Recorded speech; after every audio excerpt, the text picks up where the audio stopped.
Hello, everyone. This is Avantika. I work for Abzooba India Infotech Private Limited and in Pune. And I am an HR professional for past about 18 years.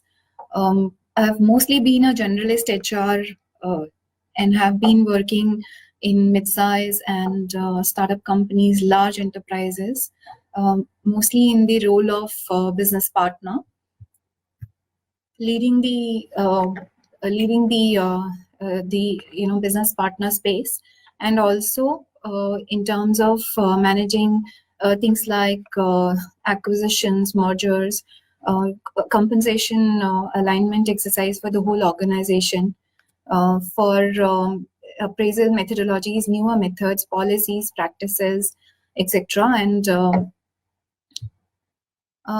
yeah, so that's how my career has been. And basically, I have always been an HR professional. Possibly, I always wanted to, and that's how I have been lucky to be one. That's how I today, deal with a lot of people, enjoy that space, go out and talk to, say, student fraternity, share my experience and knowledge with them, and I thoroughly enjoy being in the space, in the people space, where I really like connecting and networking with people. Today, my topic is how one can thrive in their career. And since I'm an HR professional, I would also want to pick up certain points when, possibly you want to be an HR person and how do you thrive in your HR career. So that these are the two major subtopics under the career space that I will take. And please feel free to post your questions, and then we take it ahead from there. I think while some of the questions are still getting posted, I think I will pick up what I mean by a career. For me, career basically is a passion or the purpose that I have in life.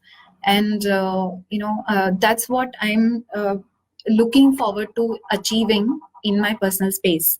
And that's the career that I would refer to. It might be something different from what I have gained as part of my educational background. Just for example, if I'm an HR person from the and come with an MBA background, I may pick up something out of my passion and interest, which is entirely different from my education. And if I thoroughly enjoy that, then that's the space I would want to call as career. Okay, so there are some questions now, and Bhuvi asks, how do I choose the best course to upskill myself for a change in career? Bhuvi, I would really want to know what is your current experience, and what's the stream that you're working on. But I think generally speaking, how best to come up with any kind of upskilling initiative or a program for oneself is to connect with the fraternity and ask them what they are doing in that particular space. For example, if you are a software engineer and you want to pick up one another stream than the technologies that you've always known for, then look for your network and see what are they picking it up. This will indicate the trend that the industry is going to take in near future, and also will help you understand that what are the kind of technological changes you should expect in your career. So that is what I would say, that best answer to pick up this upskilling course for yourself would be to connect with people around of your kind of work experience, your profile or experience type, and ask them what are they doing in that space, and connect with them to understand where industry is heading and pick up the relevant courses. Jyotsna asks, I am having a hard time convincing my family that I need to grow in my career. Do you also have tips and tricks to thrive in your career with minimal family support? Okay, so that's very interesting. Yeah, I mean, for me, family support is a very strong factor for anybody's career, and especially for women. Women basically are a bit of emotional being, and they need people who agree with their viewpoint and move ahead. And I totally understand if your family does not understand today. What I would request you is that look for someone who is your mentor and can give you a right direction in terms of what kind of career should you choose given your aspiration, your knowledge, your background, and then experiment in that space and succeed. Now, in my personal life, I have seen that initial resistance gets over once we achieve something in the space that we really set out for. So once you will succeed in your space, I think family will understand that this was your aspiration, this was your passion, and that's when they will start supporting you slowly. And they will eventually understand that yes, this is what you wanted to achieve, and that's where you stand today. I hope I answered Jyotsna. Nisarga has asked a question which says, what are the tips and tricks to pass the interview? And that's very interesting because it's been a challenge for everybody, whether a person who is new into the system, a fresher, or possibly an experienced person. Things really change with the time. So if you are a fresher, you really need to, you may not know how to even appear for an interview, but despite the fact that you are an experienced person, you may still have the challenge of clearing the interview. My tip to that would be read and understand the job description in detail, as much detail as possible. Review your resume and see if job description and the resumes are in line.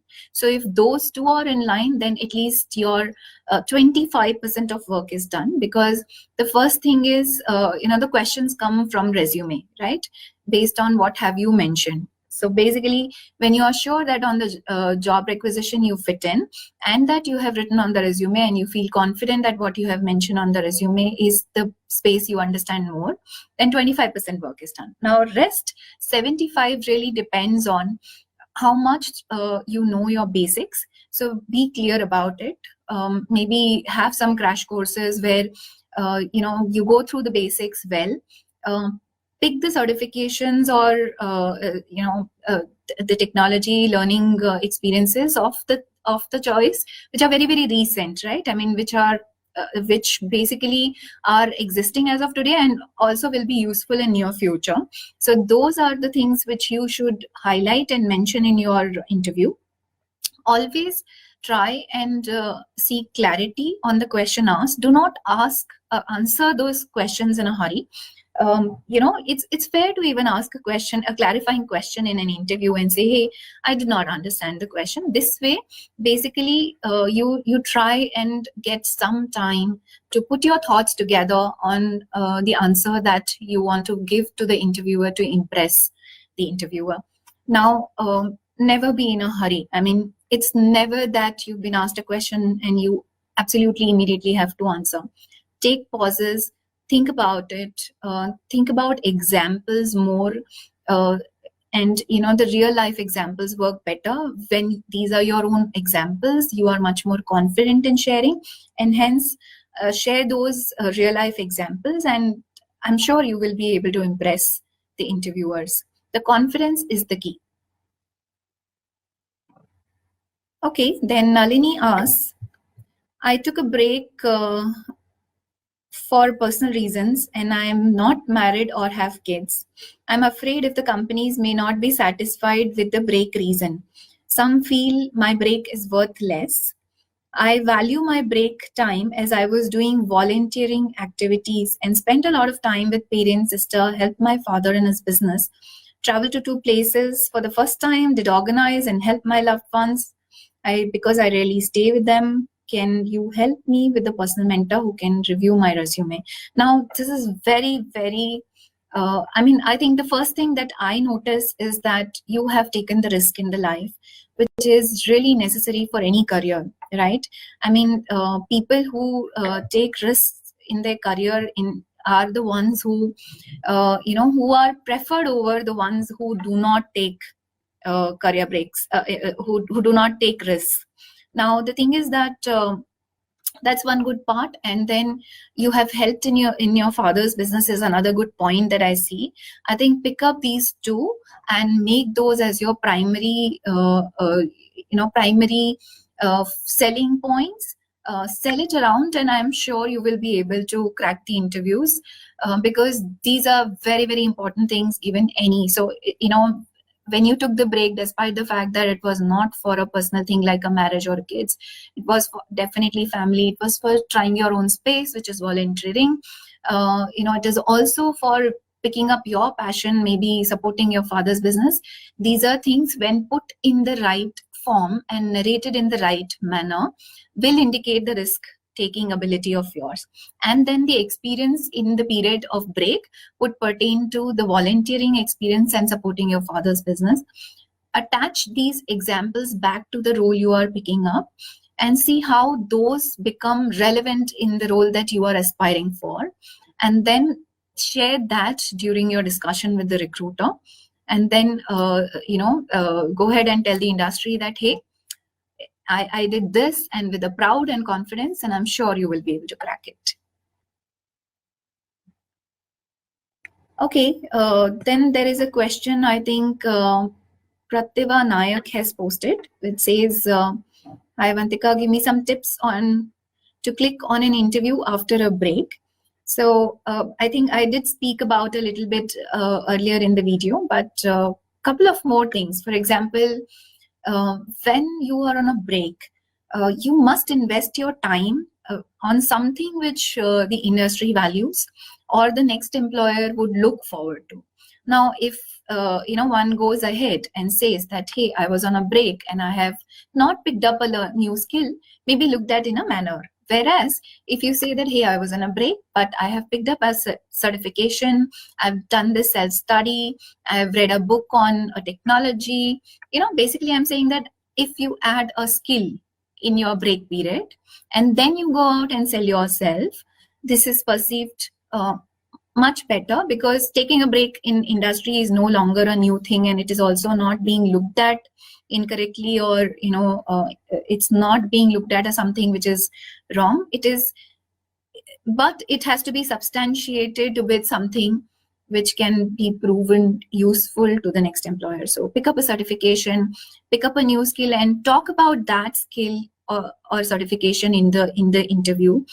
Talk about you being flexible, because a lot of people are not flexible, say about work timings or about doing different kind of roles, etc. Talk about the flexibility part, so these could be two tips. And the third could be that pick the job which serves your purpose. If you are picking up something which is what you always wanted to do, then you will yourself feel confident about what to say as those examples which will help you crack any interview. So these are 3 tips top of my mind that I have. Great. So very interesting question, and I would really love it. Divya Shankar says, can you share any tip for negotiating salaries for women who work from home? I think negotiation is everybody's right, and irrespective of the fact that you work from office or home, my tip would be that check your market worth. There are a lot of websites which talk about the value of a role, when you are working full-time, etc. If the full-time, because most of the time work from home salaries may not be freely available, but a work from office salary is kind of available. So pick that value of the role, decide if what percentage of the value that you agree with, and talk about that, and then substantiate that back with the data that you have collected. There are a lot of free sites who give this data. You can talk to some of the experts in the area and get their advice. Ask some mentors about what they see when it comes to work from home as a role, and pick up those numbers, decide for yourself. But I would say be flexible here and there. Don't get stuck to a number. What works good for you, may not work good for the company. So see if the company is something which can give you a long-term growth or a career or a role. then see if a little bit of lesser salary you pick up as the starting thing, and relationship can then become the primary thing, because then you can build that relationship over a period of time and then end up earning what you really aspired for. So this is my trick for Divya. Okay. So before I move on to the next question, I get reminded of the changes that are happening in the industry. So industry is not only moving to flexi working, which is what Divya talked about, which is work from home, but is also moving to gig economy, right? Now, when I say gig economy or gig worker, basically a person who works on 2 to 3 jobs at a given point of time. So as far as an amount that you want to earn is concerned, if you do not end up negotiating with one employer, see if there are other sources of income, and that gap can get filled from that other short term or less effort role or work that you can pick up and fill in. Then maybe becoming flexible on salary will really become easy, is my viewpoint. Okay. Then Pratifha also asks, after career break, how to get back our confident label. Okay, interesting. So do some workshops, I would say. There are a lot of counseling practices available where counselors specially talk about how to gain that confidence back. And do not take, first step is accepting yourself, hence do not take break as something which deter you in the career, or should reduce your confidence. So first of all, accept yourself that break was the right decision you took because there was a need, and it's absolutely perfectly fine to take a break. So do that, and then move on to taking counseling, or like I said, if you have a personal mentor in life, like there are some people who possibly charge, who sometimes really want to do it as community sharing or help, etc. You will be able to find a good mentor around, maybe within your network itself. Ask them for some timely hand holding. And when I say hand holding, I mean that in your low periods when you're not feeling confident, you should share your personal experiences with your mentor, and that mentor tells you how to come out of that situation. That's the kind of hand holding I'm talking about, and then you gain your confidence back. But first of all, I think career break should not let you lose confidence, right? I mean, it's a right thing to do because you are doing the right thing of taking care of your family at the time of the need. So Divya has posted another question. She says, how to talk confidently to an employer. How to talk confidently to an employer. I think it actually starts with knowing your stuff well. If you know your stuff well, you can talk confidently to anybody. Now, I totally understand that we all have familial responsibilities, and then we come at work, and there is a pressure on both the sides, like work and family, and sometimes we feel bogged down with the pressure. So don't let those things happen. Keep yourself motivated at all times and enjoy your space, whether it's family challenges, like for example a small baby, or old parents, or maybe husband who is also equally in an equally challenging job. Enjoy that space, because any challenge that you pick up, whether it's on a personal space or official space, adds to your experience. And once you will start enjoying your challenges, I think the burden on the mind will go down. The stress will go away, and that's when you will regain your confidence in terms of understanding yourself, and that's when the whole space turns around, and you will be able to confidently talk about whatever you want to pick up from anybody around. Interesting questions are coming our way, and the next one is, I have almost 2 years career break because I got married. I come with 4 years of experience of sales. Currently, I am not getting any call for jobs, though regularly updating my profile on Naukri and LinkedIn. Please suggest me path of action. Regards. Okay, so I think you should keep on reading some of the stories that Jobs for Her post on their website, and you will find that everybody faces challenges. Everybody who was on break faced the challenge of not getting calls initially. The only answer is being persistent. I think that's the only mantra, and I can completely confide in you, Mariam, that even as an experienced person, I have also gone through phases where when I was wanting to do a career change, I was not getting any calls. And it's perfectly fine. I mean, not getting calls can happen for multiple reasons. For the reason that possibly the industry itself is in a slow period. Now, if you look at any industry, right, normally they have their ups and downs, and if by chance your career break ends on a time when in your type of industry, the industry itself is on a low pace, you will have to try for a much longer period before you actually get calls, because the industry does not have jobs. Now, this is not your problem, right? Now, also coming back to IT, if you look at a calendar year, January to December, mostly there are very, very less number of jobs in say October, November, December time frame, and the work picks up only in Jan, Feb, March, and that's true for sales also.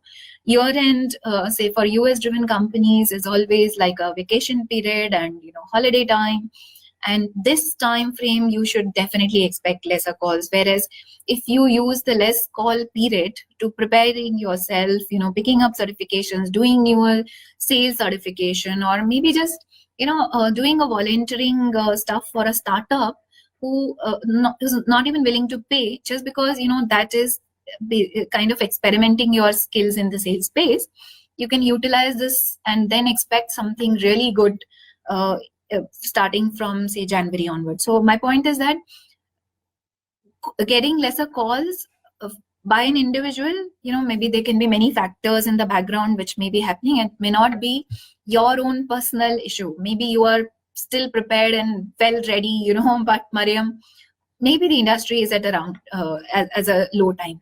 My point is consistently, persistently keep on applying, keep on addressing, keep on updating your resumes, keep on adding to your network, and this will definitely help you get you the right career or the job that you're looking for. Okay, so the next question is, any books on or networks you would recommend to women restarters or risers? Any forum which will be useful? For me, I think Jobs for Her does a lot of a lot of program already. They are already doing a lot of programs. So I think that's one space that gives you the easily available network. For a women restarter, I would say that get into the relevant WhatsApp groups. Now check with your friends around who were still in your previous company. Ask them what groups are they part of.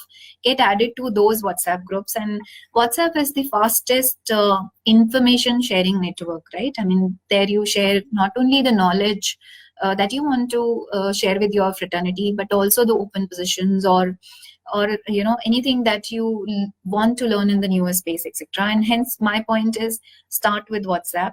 On LinkedIn, search for special groups. Now there is another interesting way which I figured out was Telegram, and Telegram also has a couple of smaller groups where for example, you are a data scientist or a big data, right? And search for that term on Telegram, and then you request for adding yourself to a group.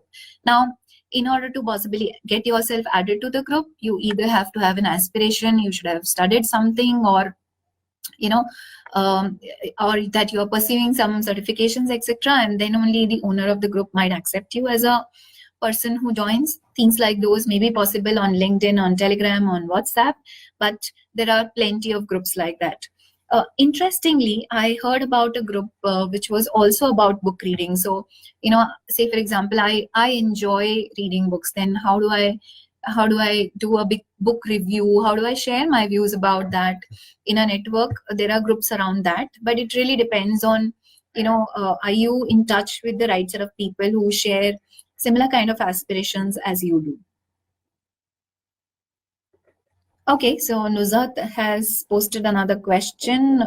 I have 4 years of experience in procurement in Qatar. Taken a career break for almost 5 years to take care of my son. I want to start as a trainer, as public speaking has been my passion. What are the courses, certifications that I can take?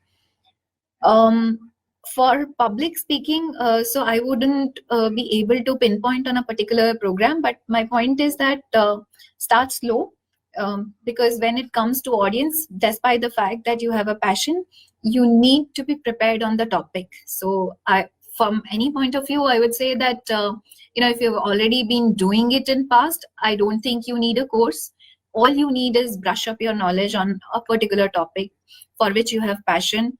Go deliver in a smaller setup. For example, there are LinkedIn locals, or where there's say about 20-30 people meet. Start with those smaller forums. Test yourself uh, with say smaller groups within the family, maybe in front of a mirror. And if you feel that you are able to deliver what is being required by the topic, then you are ready. Now, from my point of view, any classroom course, any training, will not help unless you really test yourself in a forum. So my point is, pick up a topic of your choice, close to your heart, uh, prepare it well, and deliver it on a smaller group. Test yourself with some smaller groups, and then reach out big. There are a lot of people on LinkedIn, though, who like to be connected with each other in the public speaking space. They give opportunities to each other. So search on LinkedIn, and I'm sure you will find some good forums like that which you can become part of, and then start sharing at a much larger scale. Great. So I think it's been an interesting discussion till now. I thought I'll also discuss about a model that I created about personal branding, because when it is about starting your career or restarting your career, or starting something after taking a break, I think branding yourself becomes very important.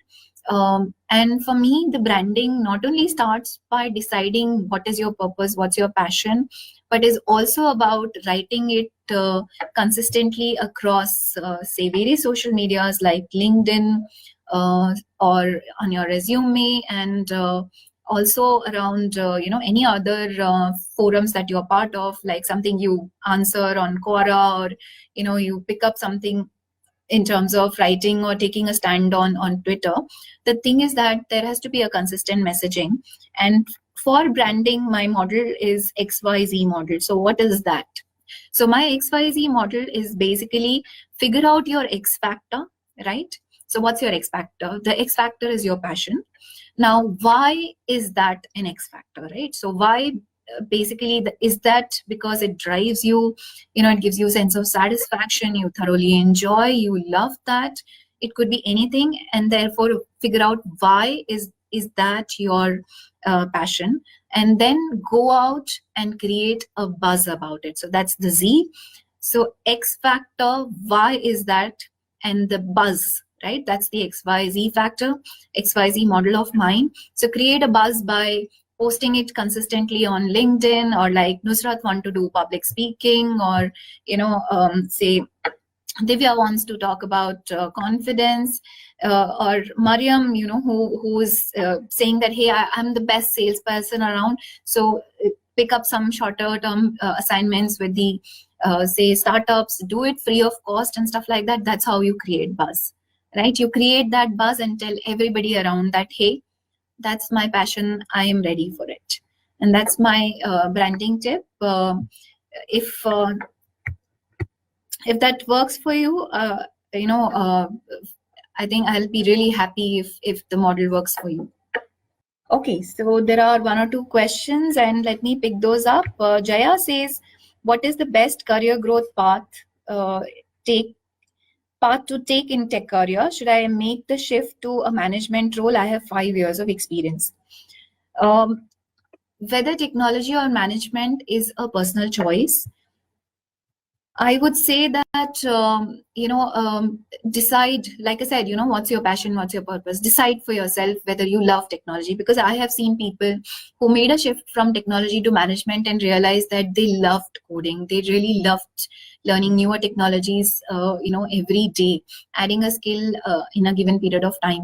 So decide first for yourself whether you are a hardcore techie or a person who wants to deal with teams and people, because not everybody aspires to, right? Not everybody loves sharing this space which is about managing teams or handling people, and possibly hearing their grievances, keeping them motivated, and it's not an easy job. So I would say that it should be your choice. Decide for yourself, are you a techie at heart, or you want to be a management person? I think one last question that I can take is from Preeti Srivastav, who says that I've not been working for last 11 years. Before quitting, I worked for 10 years in IT software development for companies like Fidelity, IBM, etc. I'm planning to restart my career, and for that, I want to reskill myself and need some guidance on how can I go back to my job. Please assist me on this theme. Now, Preeti, first of all, the career break of 11 years, I think the industry might have changed a lot, and I think I should say that it has certainly changed a lot. In fact, it is changing at a much faster pace than it used to change about 11 years back. So step one should be, do you really want to go back to the previous career, or over a period of 11 years, have you acquired any skill or figured out another close to heart, a passion of yours, which can be your next career move? For example, I think beginning of the talk, somebody asked about volunteering, travel across the world, supporting father's business, and maybe traveling, is something over a period of 11 years you thoroughly enjoyed, right?